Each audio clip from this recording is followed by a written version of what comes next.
What is up, heroes? This is Midnight Zero, and welcome to a new series I'll be doing.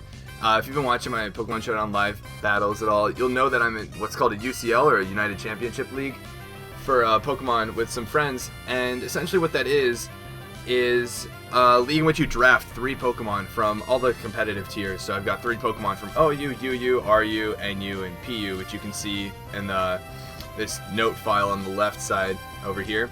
And so you can see which Pokemon I drafted. I think it was overall a pretty solid draft on my part. I was really happy to get Mega Altaria as my primary form of offense in my Mega.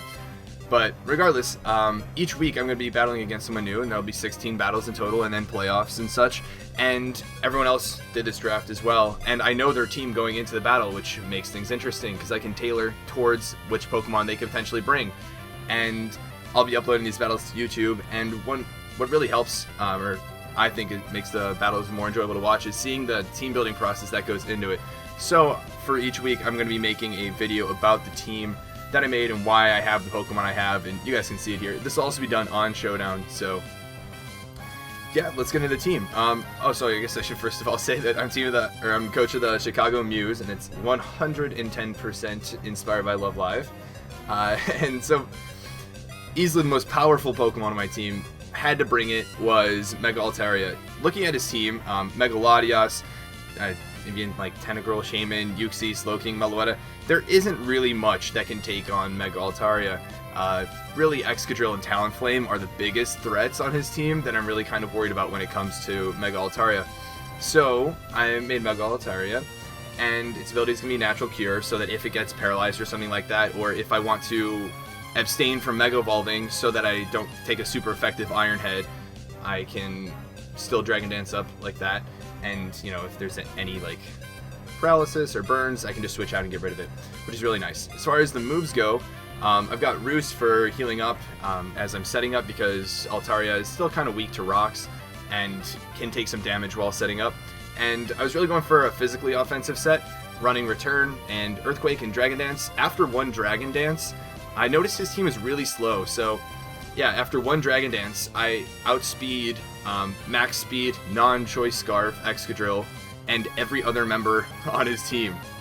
So that's really good. I also almost one-hit KO everything, especially after Stealth Rock. I think there are only a couple Pokemon that don't die from a +1 Mega Altaria Pixelate Return. And his Excadrill definitely gets OHKO'd by Earthquake, and that was probably what I was most worried for. Also, this is just a hard counter to Mega Latias, which is just a bulky threat. And so, pretty standard set. I've got max attack, max speed,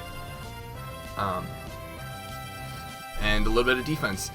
I think this little bit of defense investment actually allows me to live a Jolly Excadrill's Iron Head from full, which is something if it's an absolute last resort and I need to get this Earthquake off. So yeah.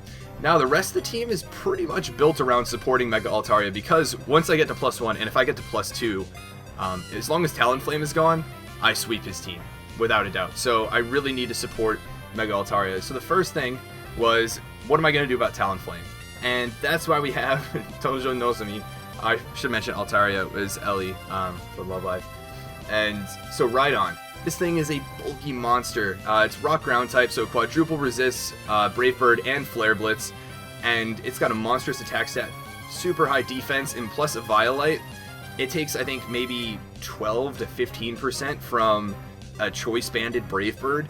It's ridiculously strong, and if he's running a bulk up Talonflame or some Stallbreaker set that has Will-O-Wisp, even after being burnt, which halves my attack, Stone Edge still OHKOs Talonflame. So this is a 100% Talonflame check. It also survives 2 Iron Heads or Earthquakes from Excadrill and OHKOs with Earthquake, which is really helpful if that's a last resort. Mega Horn does a ton of damage to Mega Latias, about half. If it's a Cosmic Defense stored power set, I could run into trouble with that, but I have other Pokemon to counter that. And yeah, this thing hits hard. It's mainly there to get rid of Talonflame, and once Talonflame is gone, I just want Stealth Rock up. Because Stealth Rock, that little bit of chip damage, guarantees so many OHKOs for Mega Altaria at +1, which will be really helpful. So yeah, that's about it. Max defense, I'm not too worried about the specially defensive side. I actually live a Dragon Pulse from Mega Latias, and I can hit back and do about 50% with Mega Horn. So if he's trying to boost up, or I can essentially put enough pressure that he can't just continually roost and recover off damage from my Rhydon. So then, I'm still kind of weak to Excadrill with Rhydon, so I brought in Salamence, who's Rin from Love Live, and this thing is important because it's physically defensive, it's running Intimidate, which is gonna, obviously hurt whatever physical attacker this thing comes in on, and it's got a lot of defense, but it's also got a lot of speed. It actually outspeeds some variants of Excadrill, and mainly, that's its main role, is to check Excadrill. So it can take Rock Slides, it can take 2 or 3 Rock Slides. Rock Slide only does roughly 35%, and I've got Roost, and it's not like Earthquake is going to do more than 50% as well. And I can also defog hazards away if I need to set up, or if they get up, and I want to get rid of them for something like Zapdos and Salamence, which obviously take 25% from rocks, which is not ideal. But this thing also hits hard. I believe it it's guaranteed to do over 50% to Talonflame, which it can also come in on and take minimal damage from, roost off damage after coming in. And yeah, so if Talonflame tries to switch it on this thing after rocks, Dragon Claw will definitely KO it. And if it tries to roost off damage, I can outstall it with my Dragon Claw because it guaranteed does over 50%.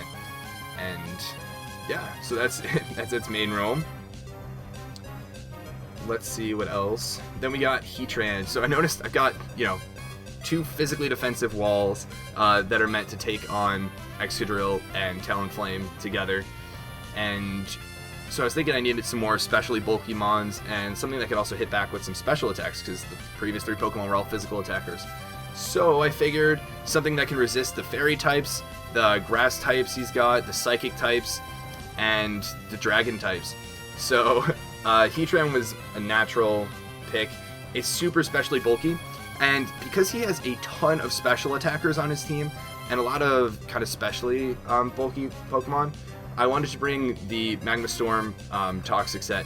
So what this Pokemon essentially does is it's really bulky.